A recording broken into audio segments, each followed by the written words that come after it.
আসসালামু আলাইকুম। সুপ্রিয় সপ্তম শ্রেণীর শিক্ষার্থীরা, আজকের এই ভিডিওতে আমরা দেখব যে তোমাদের রখার ২১-এ আবু বকর সিদ্দিক এই গদ্যটি আমরা বিস্তারিত আলোচনা করব এবং এই গদ্য থেকে তোমাদের যে প্রশ্ন কাঠামোটি আমরা আজকের এই ভিডিওতে সমাধান করব। তোমাদের গত ক্লাসে দেখেছিলাম যে কাবুলিওয়ালা এই গদ্যটি আমরা যে তোমাদের কর্ম উপযোগী প্রশ্ন, সৃজনশীল এবং যে নমুনা প্রশ্নগুলো আমরা সমাধান করে নিয়েছি সেই ভিডিওটি আমাদের প্লেলিস্টে দেওয়া আছে, তোমরা দেখে নিতে পারো। চলো আমরা দেখে নেই লখার ২১-এ আবু বকর সিদ্দিক। লখার রাতে যে বিছানা ফুটপাতের কঠিন শান। দেখো লখার রাতের বিছানা ফুটপাতের কঠিন শান। এই শান দিনের বেলা রোদে পুড়ে গরম হয়, রাতে হিম লেগে বরফের মতো ঠান্ডা হয়। ঠান্ডা শানে শুয়ে লখার বুকে কাশি বসে, গায়ে জ্বর ওঠে। এখন দেখো যে বাপকে লখা দেখেনি, চেনে না তার মা, যে মা তার টানাখানি পরে দিনভর, যে দিনভর কেঁদে কেঁদে বিষ মেখে ফেরে। লখার দিন কেটে গুলি গুলি খেলে, ছেঁড়া কাগজ কুড়িয়ে বন্ধুদের সাথে মারামারি করে আর খাবারের দোকানের ইটুপাত চেটে লখার যে দিনগুলো কাটে আর কি। আর তারপর হচ্ছে রাতে মায়ের পাশে লখা খিদের কষ্ট ভুলে যায়। রাত্রে যে মাকে পেলে যে লখা তার দিনের সারাদিনের যে কষ্টটাই, সেই কষ্টটি সে ভুলে যায়। এই লখা ছায়া দেখলে বুক কেঁপে যার, সে আজ ভোর রাতে মায়ের পাশ থেকে উঠে পড়ল। মা মুখ হা করে ঘুমাচ্ছে। লখা চুপি চুপি পা ফেলে হারিয়ে গেল ধোয়া ধোয়া কুয়াশার মধ্যে। মানে লখার মা চুপি চুপি পা ফেলে হারিয়ে গেল এই কুয়াশার মধ্যে। আর তারপর হচ্ছে খানিকটা এগিয়ে উঁচু রেল লাইন, যেন দুটো মরা সাপ পাশাপাশি শুয়ে আছে চুপচাপ। মানে লখা দেখলো যে দুটি সাপ পড়ে আছে, আর লখা ইটের টুকরো দিয়ে ইস্পাতের লাইনে ঠুক ঠুক ঠুকে তার উপর কান পাতলো। হা শব্দ শোনা যাচ্ছে, যেন গানের সুরুল হরি বয়ে যাচ্ছে কানের ভিতর দিয়ে। লখা বাড়ি মজার দুষ্ট ছেলে, গানের মজা ফুরিয়ে গেলে গানের মজা ফুরিয়ে গেলে এরপর এক লাফে লাইন পেরিয়ে ওপারে পৌঁছে গেল। সেখানে মস্ত নিচু খাদ, কিন্তু তার ভেতর গিয়ে পড়লে হাত পা ভেঙে নির্ঘাত। মানে তার ভিতরে যদি পড়ে তাহলে হাত পা ভাঙবে নির্ঘাত। খুব সাবধানে খাদ পেরিয়ে ওপারে ডাঙায় উঠলো। উঠে এলো সে। ডাঙাটা আসলে বন জঙ্গলের অন্ধকার। ঝিকি পোকা ডাকছে আর ধীরে ধীরে গাছের ঝাঁকড়া ছায়া মাথা নেড়ে নেড়ে নেড়ে ভয় দেখাচ্ছে লখাকে। খচ করে যে কাঁটা ঢুকে গেল, যে বা পায়ে কাঁটা ঢুকে গেল কার লখার পায়ে। কিসের কাঁটা? হয়তোবা বাবলা বা টাবলার। লখা উবু হয়ে বসে কাঁটাটা খসিয়ে ছুঁড়ে যে দূরে ফেলে দিল, কিন্তু বিষ তো তা যায়নি। মানে কাঁটার ব্যথাটি তো যায়নি। কি অসহ্য যন্ত্রণা! আ বলে কেঁদে দিল লখা। কিন্তু কাঁদলে তো চলবে না, সময় আর নেই, তাকে যে যেতেই হবে। আবছা অন্ধকার, ফিনফিনে ঠান্ডা, গাছের পাতা বয়ে শিশির গড়িয়ে পড়ছে। খুক খুক করে কাশি আসছে লখার। খালি গা শিশিরে ভিজে শীত লাগছে। মানে লখার কি খালি গায়ে যে এই সন্ধ্যাবেলায় আসছে, আরো শীতটিও বেশি দাপিয়ে আসছে। একটি ছেঁড়া ডাল লখার হাফ প্যান্টটা টেনে ধরছে পিছন দিক থেকে। মানে একটা ছেঁচড়া ডাল লখার হাফ প্যান্টটা টেনে ধরছে পেছন দিক দিয়ে। প্যান্ট আধখসা অবস্থায় দৌড়াতে লাগলো সে। একটা খেকশিয়াল বুঝি তাকিয়ে দেখছিল তাকে।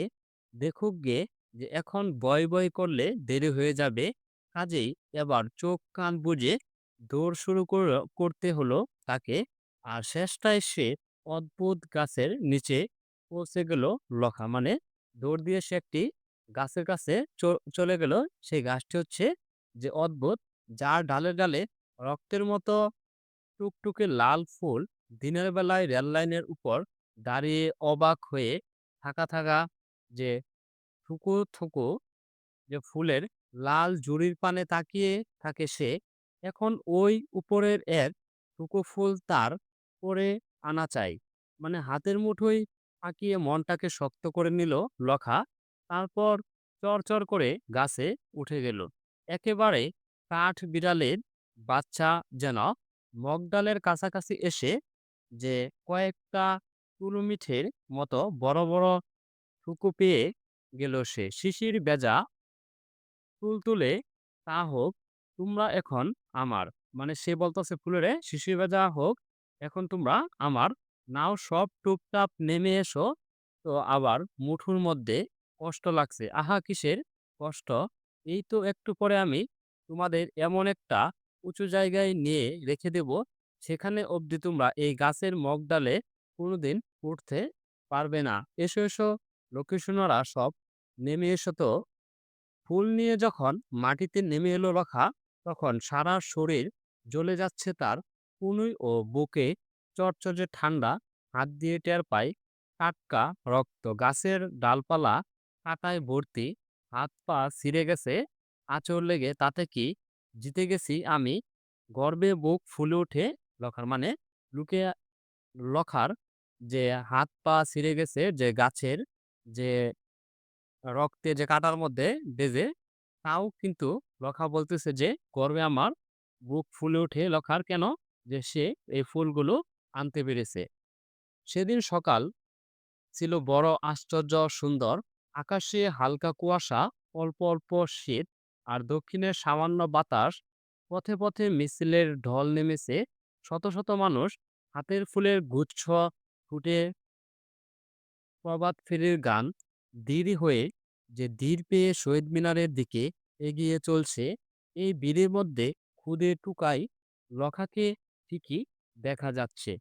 তাকে চিনতে কষ্ট হয় না, কারণ মিছিলের সবার গায়ে চাদর, কোট, সোয়েটার। শুধু তার গা খোলা উধাম, গাঢ় কালো, হাত উপড়ে পড়ছে রক্ত লাল ফুলের গুচ্ছ। মিছিলে পা মিলিয়ে যে সেও চলছে শহীদ মিনারের ফুল দিতে। সবার সঙ্গে গলা মিলিয়ে গেছে, চলছে আমার ভাইয়ের রক্তে রাগানো ২১শে ফেব্রুয়ারি। আমি কি ভুলতে পারি? কিন্তু তার গলা দিয়ে কথা তো ফুটে না, শুধু শব্দ হয়। আ আ এরকম শব্দ হয়। আসলে কথা ফুটবে কি করে? লখা যেন জন্মবোবা। বাংলা বুলি তার মুখে ফুটাতে পায় না। সে মনে মনে বলে অ, আ, ক, খ, বাইরের শব্দ হয় আ। এরকম বাহিরের শব্দ হয়। আমরা এই লখা যে গদ্যটি পড়ে বুঝতে পারলাম, লখার যে এই লাস্ট লাইনটা আমরা পড়ে বুঝতে পারলাম যে লখা শত কষ্টর পরেও যে এই ফুলগুলো গাছ থেকে পেড়েছে, তার এই কাটা গাছের কাটায়, যে ডালপালার কাটায় সে হাত পা ছিঁড়ে গেছে, তাও সে বুক গর্বে যে তার ভরে উঠেছে, সে ফুলগুলো পেয়েছে। তারপর হচ্ছে শহীদ মিনারে সেও এই ফুল শহীদ মিনারে সকালে নিয়ে গেছে এই শীতের মধ্যে খালি গায়ে। তার গায়ে কোনো কিছুই যে ছিল না, যে খালি গায়ে গেছে এবং হাতে রক্ত মাখানো নিয়েই সে শহীদ মিনারে ফুল দিতে গেছে। এখন আমরা দেখি যে শব্দার্থ, যে শান। শান হচ্ছে পাথর বা কংক্রিটে তৈরি ফুটপাতে বোঝাতে যে ব্যবহার করা হয়েছে। আর তেনাখানি হচ্ছে পুরনো ছেঁড়া কাপড়। বিক হচ্ছে ভিক্ষা বা খায়রত। মেঙে মেঙে হচ্ছে যে চেয়ে। গুলি খেলা হচ্ছে মার্বেল দিয়ে খেলা। তারপর হচ্ছে ছায়া দেখলে বুক কেঁপে যায়। যার নিজের ছায়াকে ভয় পায় হচ্ছে খুব ভীতু। বিষ হচ্ছে যে পদার্থ দিয়ে শরীরে ঢুকলে কোনো প্রাণী অসুস্থ হয়। তুলোমিঠে হচ্ছে তুলোর মতো দেখতে মিষ্টি খাদ্য বা বিশেষ। মগ ডাল হচ্ছে গাছের সবচেয়ে উঁচু ডাল হচ্ছে মগ ডাল। গার হচ্ছে ঘন। প্রভাত ফিরে হচ্ছে ভোর বেলা দল বেঁধে পাড়ায় পাড়ায় গান গেয়ে সবাইকে জাগিয়ে তোলার অনুষ্ঠান বিশেষ। শহীদ মিনার শহীদদের স্মৃতি রক্ষার জন্য নির্মিত মিনার। ভাষা আন্দোলনের শহীদদের স্মরণে ঢাকা মেডিকেল কলেজ হাসপাতালের সন্নিকটে আমাদের কেন্দ্রীয় শহীদ মিনার অবস্থিত।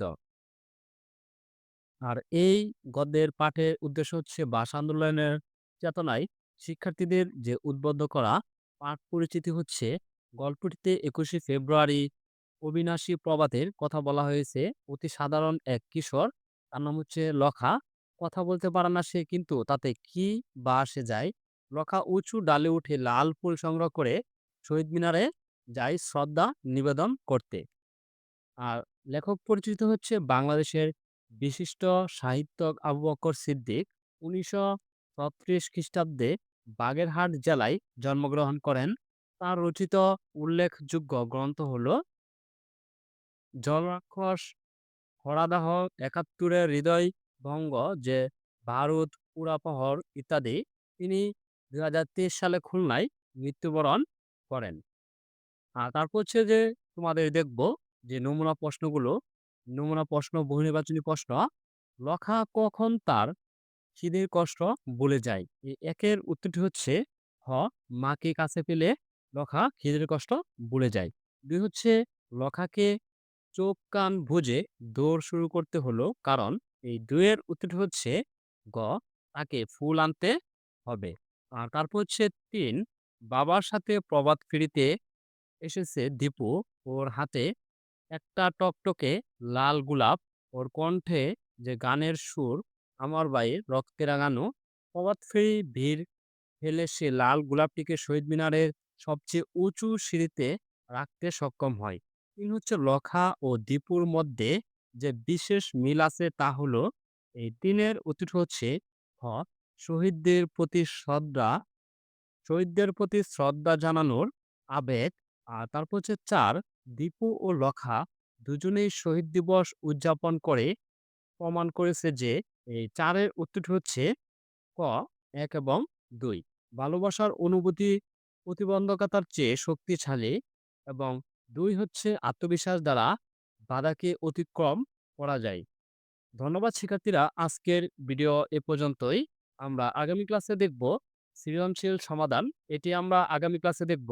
আর পরবর্তী ভিডিওতে আমরা দেখব যে মরুভাস্কর হাবিবুল্লাহ বাহার। এটি আমরা পরবর্তীতে এই সৃজনশীল এবং প্রশ্নগুলো যে পরবর্তী গদ্যটি আমরা সমাধান করব।